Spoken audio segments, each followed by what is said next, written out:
నా గద్దింపును విని తిరుగుడి, ఆలకించుడి, ఆత్మను మీ మీద కుమ్మరించుదును అని సామెతలు 1:23 దేవుడు మనతో మాట్లాడుతున్నాడు.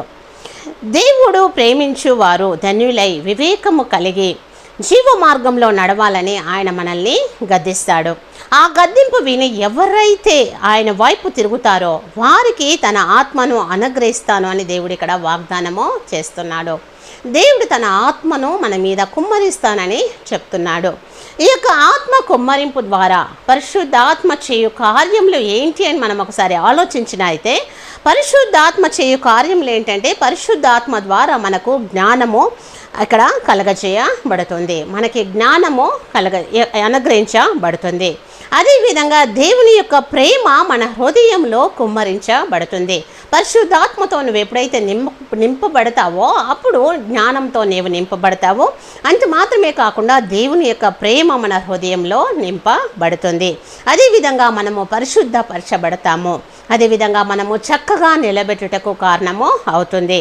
అదేవిధంగా వాక్యంలో ఉన్నటువంటి మర్మాలన్నీ కూడా దేవుడు మనకి బయలుపరుస్తాడు. ప్రార్థన చేయుటకు దేవుడు మనకు సహాయము చేస్తాడు. అదేవిధంగా మనల్ని క్రీస్తు స్వారూప్యంలోకి దేవుడు మారుస్తాడు.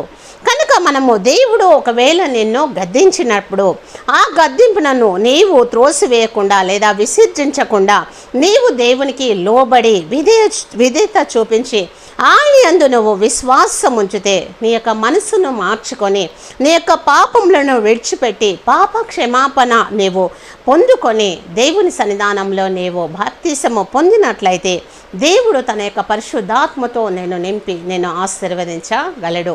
దేవుడు ఇక్కడ చెప్తున్నాడు, నా ఆత్మను మీ మీద కుమ్మరిస్తానని. దేవుడి యొక్క గద్దింపును విని మనము దేవుడికి లోబడి ప్రభువు సన్నిధానంలో మన పాపములను ఒప్పుకొని మన పాపములను మనము విడిచిపెట్టి దేవుని సన్నిధానంలో మారు మనస్సు పొంది బాప్తిసము పొందితే, ఎప్పుడైతే మనము బాప్తిసము పొందుతామో దేవుడు తన ఆత్మ చేత మనల్ని అభిషేకించి ఆశీర్వదిస్తాడు. అభిషేకం ద్వారా నీకు మంచి జ్ఞానము వస్తుంది. దేవుని యొక్క ప్రేమ నీ హృదయంలో నిండుకొని ఉంటుంది. నీవు పరిశుద్ధపరచబడతావు, నీవు చక్కగా నిలబడతావు. దేవుని యొక్క వాక్య మర్మములు నీకు తెలవబడతాయి. నువ్వే విధంగా ప్రార్థించాలో దేవుడే ఆత్మరూపకంలో నీకు సహాయకుడుగా ఉంటాడు. కనుక ఆత్మను పొందుకొని దైవ చిత్తానుసారంగా ఈ లోకంలో మనము జీవిద్దాము. దేవుడు మనందరినీ కూడా దీవించి ఆశీర్వదించును కాక. ఇట్టి వాక్యము మనందరి హృదయంలో ఫలింపచేయును గాక. ఆమేన్.